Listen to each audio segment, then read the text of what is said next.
Welcome back to Sydney. Jermain Taylor out of Little Rock, Arkansas, in the ring, as is Adnan Katish of Germany, ready to go in this light middleweight quarterfinal matchup.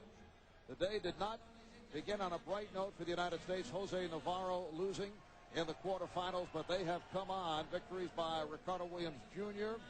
and then Rocky Juarez with a sensational win over the defending 96 gold medalist Samla Kamsing of Thailand. In fact, Juarez with 31 points. That's the highest score to this point in the competition. So now Jermain Taylor, who easily swept through the 2000 U.S. trials in one of America's relatively weaker weight classes, will try to advance to the semis. Adnan Katish, the 1998-99 German champion, won his first round bout 10-6, and in his second bout just overwhelmed Richard Rolls of Australia 16-1, invoking the 15-point rule. That stopped the bout in the third round. Taylor in the red and Katish in the blue. Katish, a good, solid, tough opponent for Taylor. The people back home watching want something to look for. Look to see if Taylor uses that jab and throws the right hand straight. Doesn't loop it. When he throws it straight, he's a better, more accurate fighter. And there it was nice and straight. Scoring blow for Jermain Taylor to get the early lead. Another thing to look for as far as Taylor goes, not to load up with one shot with only the right hand. He has other skills. He's got a good left hand, throws a good counter left hook. Mix it up. He's a boxer with a slugger's mentality, does have a tendency to get wild, as we saw earlier in the tournament, and can get involved in a shootout. I don't think that's what is on the mind of Katish, though. Taylor has a good repertoire of punches when he uses them. Just a moment ago, you saw that good counter left hook. He can throw a good right uppercut when the moment presents itself. Well, you saw Taylor swing wildly, and that cost him, leading to the caution for turning his back. Exactly, Mark. Not only do you miss when you load up with those wide punches, you leave yourself in position to be countered. Taylor opened up last week with a first-round knockout against the Bulgarian, Dmitry Usagin. Second bout this past Saturday, beat the Canadian Scott McIntosh easily 23-9. So he's been impressive over the first two rounds. Katish is very steady. Nothing fancy. Nothing, not one area is he sensational. He's just nice and steady. Gets himself in position. He's looking to time the quicker Taylor. Jermain Taylor with a 7-4 lead after the first round. Jermain Taylor trying to join teammates, bantamweight Clarence Vinson, light welterweight Ricardo Williams Jr., featherweight Rocky Juarez in the semifinals. There's a jab to straight right hand and finishing with the left hook, Jermain Taylor. And there was a show of the looping right hand. Showing both right hands that time, Jermain Taylor. Jermain Taylor began boxing at the age of 12, also ran track in high school in Little Rock. The University of Arkansas had interest in Jermain as a track man, but his first love was boxing, so he headed to Northern Michigan University, one of several American boxers attending Northern Michigan. That's a very good program, a terrific idea by the Olympic Committee. It allows young men to get an education if they athletically are inclined, and they continue training towards the Olympics. They get an opportunity to get a free education and terrific training facility where they can concentrate on what they have to do. Meanwhile, Katish has come on. He's within 1 point and a caution against Cottage for leading with his head. He's doing it the old-fashioned way, Cottage. He gets into position, and he looks to punch at the right time. His reach is not as long as Taylor's. He is not as quick as Taylor. He is nice and steady. He sees things well. He knows when to punch, like right there. He allowed Taylor to commit himself, get out of position, then he attacked. Taylor cautioned for a hold. Just under 1 minute left in the second round. Cottage knows what he can do and what he can't do.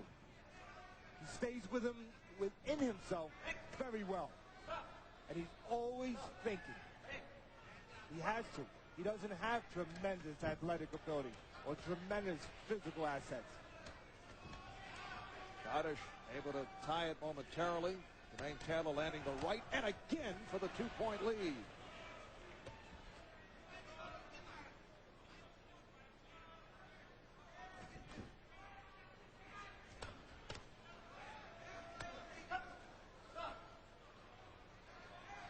Taylor out of Little Rock, Arkansas in the red, and Adnan Katish from Germany in the blue.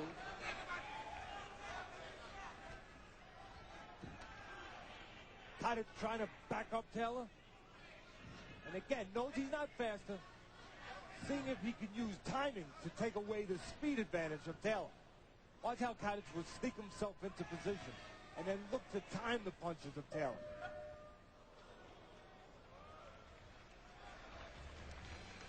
Jermain Taylor with the 4-point edge after 2 rounds. Waiting in the wings is Jermain Ibrahimov out of Kazakhstan, who eliminated Juan Hernandez of Cuba. The Cubans losing their 4th straight bout in the quarterfinals.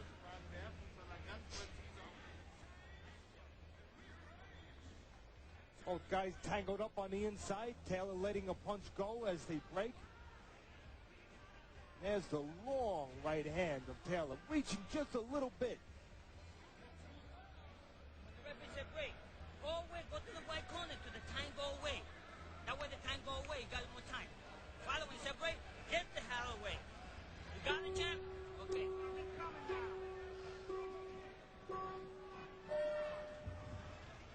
Taylor told if the referee says break, just don't get involved, just step away. You don't want to pick up caution. 3 cautions for the same infraction is a warning, and the boxer loses 2 points. The coach doing the talking, Israel Acosta, one of the assistant coaches, former amateur boxer, who lost an Olympic box-off to Olympian Paul Gonzalez in a very close decision. And speaking of Israel Acosta, if it's such a thing as destiny and fate for these fighters to be here, well, it's destiny and fate for Israel Acosta to be here. As an amateur, he was scheduled to be part of a U.S. delegation that was going to Poland. And that plane wound up going down. And at the last second, he decided not to go on that trip. He said he had a bad feeling. And of course, it was a terrible tragedy. An entire boxing team of the United States was lost in that air tragedy. Fan of USA, Jermain Taylor with a 12-7 lead on Adnan Katish of Germany. Again, Katish sneaking himself into position and then timing Taylor. Marvin, Katish is good at one thing. He's good at position. He knows where he is at all times. He knows when he's out of range, and watch when he will get himself into range. He will take small steps. There he goes, taking little steps, gets out of range, and then he gets into range. And as we have seen in his earlier bouts, not a guy who gets rattled, even with the potential of that big right hand from Jermain Taylor. He can't afford to be rattled. He doesn't have great physical assets. One of his great assets, one of the most important qualities he has, is what you just mentioned, being steady. Caution for a hold. Taylor has opened up a 15-8 lead here in the 3rd round. Taylor can pick spots. He has the quicker hands. He can keep it real basic, Taylor. Use that jab, shoot the right hand off it. Use his quickness. And then when he gets Kazik to press a little bit, then Taylor can start to counter. And again, the caution on Taylor for a hold. Jermain Taylor, an awkward boxer, but usually makes it work for himself. And getting entangled with Cottage. This time the referee let them work it out themselves. So after 3 rounds, Jermain Taylor well in front. Okay.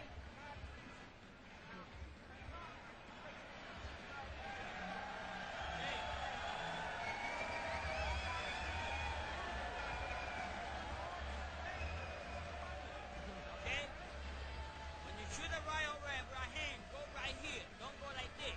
Shoot me the right hand straight. Don't go like this. I want a straight right hand. Very good advice from Israel Acosta. Straight right hands, Marv, not looping right hands.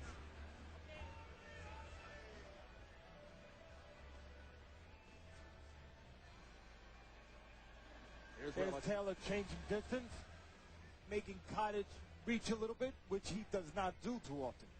Israel Acosta alluding to the awkward wind-up and right hand attempted by Jermain Taylor. So a day that began on a down note with Jose Navarro losing his bout, picking up here if Jermain Taylor can hold on. That would make it 3 straight wins for the United States and 4 in all going to the semifinals.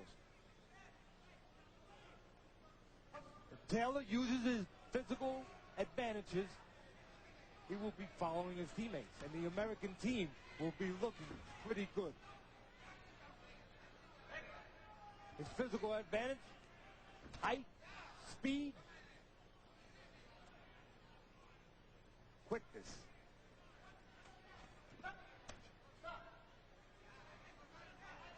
Once again, the caution against Jermain Taylor for a push.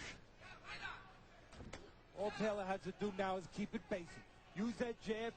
He's taller, he's longer than Cottage. Make Cottage take chances, and then Taylor can get nice counterpunching opportunities.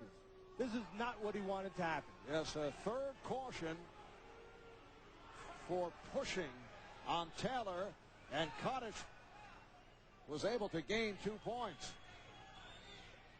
So he is within 4 with just under 1 minute to go in this final round. Another caution on Taylor for a push. We have seen the awkward style of Jermain Taylor, and it cost him. A right hand by Taylor following up with a combination. There's that looping load up right hand. If he would throw it straight, have a much better chance of landing. As we discussed earlier, he does have a tendency to get wild, looking for the knockout, but has this one under control, back up to the 6-point margin. The late, great Sugar Ray Robinson, one of the great fighters of all time, used to have a saying, I dress them up before I take them out. And Jermain Taylor needs to start dressing them up before he looks to take them out. And the dressing can be done with the jab. Final seconds, and Jermain Taylor is on his way to the semifinals. A 19-14 victory. The United States making it 3 straight wins in the quarterfinals. Jermain Taylor defeating Adnan Katish of Germany.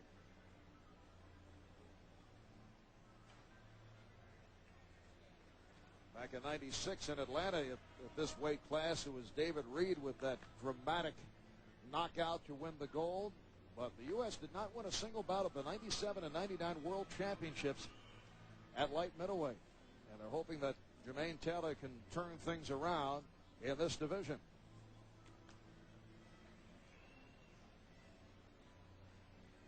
U.S. boxers like to get the robe on for the photo opportunity.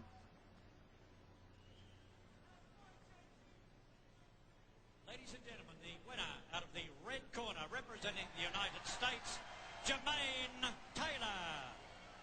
Jermain Taylor, the 4th American to advance to the semifinals. And when we come back, we'll hear from Jermain Taylor. Back in a moment.